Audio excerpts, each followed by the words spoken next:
Previously. For those of you that are wondering, I'm constructing Maggotkin of Nurgle Plague Bearers that are going to be the summons for my Death Guard, Warhammer 40k.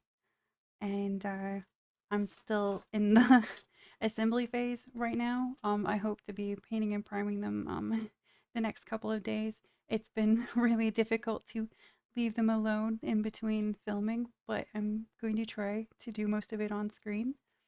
So let's get into it. So I do understand for people that mostly game on console that it's going to be a little bit different than my opinion coming from like being a mostly PC gamer. I've had I've had a lot of consoles in my lifetime. I don't want to age myself too much, but you know, like I played on on some of them as a kid because you know like PCs were less common then and but I've been mostly a PC gamer, so I do understand that that might have me be a little bit biased in this. And I totally get where you're coming from if you're somebody that values console exclusives, right? Because you feel like they're a good value for you, uh, having bought the system, to have a reason to own that system specifically, right? And I just want to say, like, if that's your perspective, it's completely valid. But the way I see it mhm, is exclusives aren't really a good value for the average consumer. So I play mostly on PC. I own an Xbox. I've owned PlayStations in the past. And I've had games that I specifically bought the console for. I really like Final Fantasy games, for instance, and you know, I I wanted to play them, so I had to buy the system that they were on. And to me, I always saw that as a downside because I'm way less likely to try out a new franchise if there's like a an extra hundreds of dollars of a barrier to just play the game. I'm not a person. I've always had a fairly decent gaming computer, so I'm not a person that keeps up with the average console gen. Like I have one of the newer Xboxes now because it had been a while since I had purchased a console. Like I had a PlayStation. Well, I mean, I still have it, but the most recent one I bought before that was a PlayStation. So yeah, I'm just making it clear that you know I'm not on one team or the other with this, but I think Microsoft's decision to have less exclusives. I don't know if this is like across all of their studios, but I know that like for instance they acquired ZeniMax and Bethesda recently, and were it up to Bethesda, they would be on every platform possible. Like they actually had Skyrim working on Alexa at one point, where you could use voice commands. Like they presented it as a joke, but from my understanding, I don't have an Alexa. From my understanding, it actually worked, and that's hilarious. Like if you could play Skyrim on the fridge, I'd probably do it. From what I understand, you could play it on a Tesla. Again, like that's not something I would ever like know for myself. But if that's true, then that's kind of cool. So I'm more um I'm more of a person in the camp that if a game's really well made, I would rather have more people have access to it than less. Like, to me, exclusivity for games is a drawback, not a benefit. Anytime, especially like in games that have a co-op mode, if I could like more easily play it with friends, if there's less of a barrier to entry, I see this as a good thing. And and again, me personally, I'm way more likely to try out a game if I only have the box price to contend with.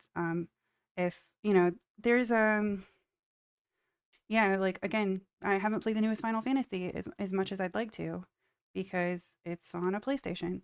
And yeah, maybe I'll buy one at some point, but I haven't yet. Like I don't currently have one.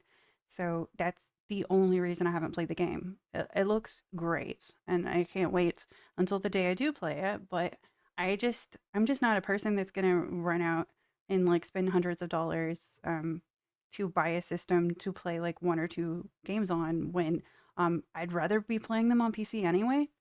Um, Most of the time when I do play a game on console, it's specifically as like a social experience because I'd rather be upstairs on my computer comfortable than that I can play on mouse and keyboard. I'd prefer it. I do have a controller at my desk for games that just work better with a controller. But I'm a person that plays a lot of like RPGs with like really complicated inventory systems, and I do a lot of crafting. So I prefer mouse and keyboard even for navigation. Like I was one of the people that was asking for like WASD controls in Diablo 4 and was very happy that they decided to put that in because it's just what I'm used to. So, you know, but yeah, I I'm really excited about their decision. I hope that that means that they'll get a wider audience. Like being a big Final Fantasy fan, um, I'm I'm excited for the idea that I could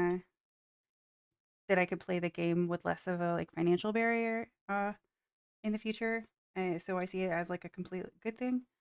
But yeah, as far as like playing on consoles, I understand like there's people that prefer to just the same way I prefer to play on a PC. Um, but I'm sorry, I can't remember if I already started saying this. I had a cough and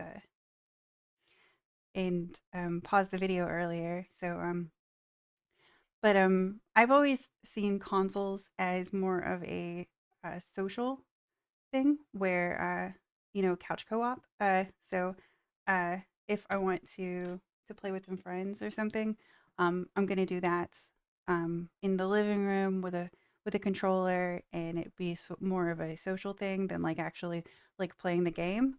It disappoints me a little that there are so few split screen games anymore because that was something that I used to think was a lot of fun. I remember I GoldenEye was one of my favorite co-op games because there was like the paintball mode, uh, James Bond, GoldenEye, where we had like a four-person co-op, and we would just sit there like a big like pile of me and my friends, rotating out whose turn it was, and four people could play at once, and that was nice for like a social setting.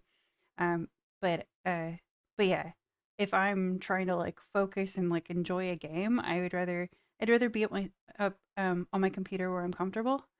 So I'm excited when games come out for PC that previously were console exclusives. Like one I can think of in particular, the Final Fantasy games like eventually came to Steam, and I ended up rebuying them even though I already had them on a PlayStation. But Katamari Damacy. It was this game where you roll a ball around and pick up objects to get bigger and bigger, and it's just like this fun little console game, and it came to PC, and I wanted to I wanted to have it as an option to play, so it was worth rebuying it to me. Um, but yeah, it worked really well as a console game as well because it was something that you could have on when people were over and you were hanging out without without it being too engrossing. Um, a game that I think, and I don't even know if this is on console or not, like Slime Rancher, right? Because it's a fun, simple game, and it would work really well as like a console game. Um, I'm not sure if it's PC only or not, but but yeah, I think specifically because I use consoles as more of like a social thing. Um, no, when I was much younger, I played on them because I just didn't have the option to play on a computer. But but yeah, um, I think the more people that can come into a franchise, the better. Like I uh, I can understand where people are coming from when they say that they want exclusives, but I mean, I understand where they're coming from, but I don't agree. But I'm gonna assemble a couple of these off screen so that I can prime and paint some of them next time. Take care.